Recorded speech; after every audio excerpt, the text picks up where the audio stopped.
Today we're going to be tackling accessibility design debt with one of our models we call ATOS, or the Accessibility Team as a Service. So before we dive in, I think it's worth going over some of the challenges that accessibility teams face when they tackle it their first time. So on this slide, I have a visual. It's a triangle, and at each point of the triangle, it has a decision on something like automated tooling, outsourced testing, or having manual testing done for digital properties. And so to go back to the beginning of this slide, for new accessibility teams, when they're looking to do an accessibility program, there are different challenges that they might face.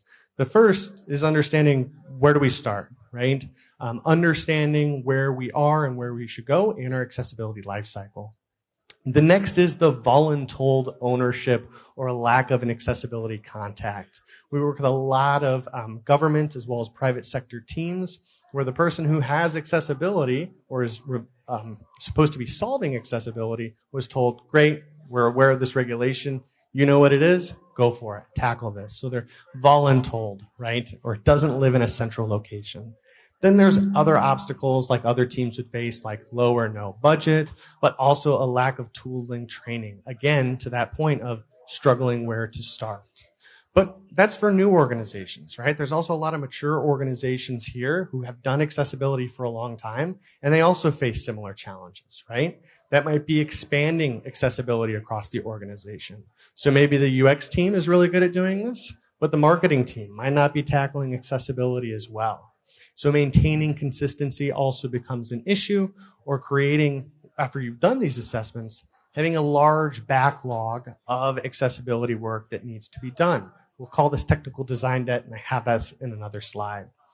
But altogether, even if you have a mature accessibility team, there's always evolving standards. We all recently came out of the European Accessibility Act, but then there's also the DOJ ruling approaching in April. So understanding how does this impact our current accessibility team's roadmap is a common question.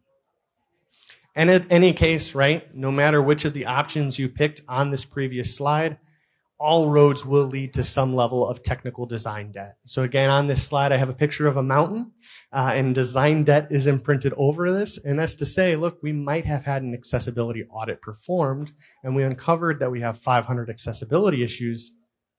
Where do we go from here, right? And it's a constantly evolving mountain until teams shift their direction of development. They're constantly adding to this design debt. So that's where we feel here at Nelnet. Some people have always been going, oh, wait, my student loan provider, right? We're more than just a student loan company. We're an accessibility company as well, and are offering our services to other organizations to ensure they are building accessible design experiences.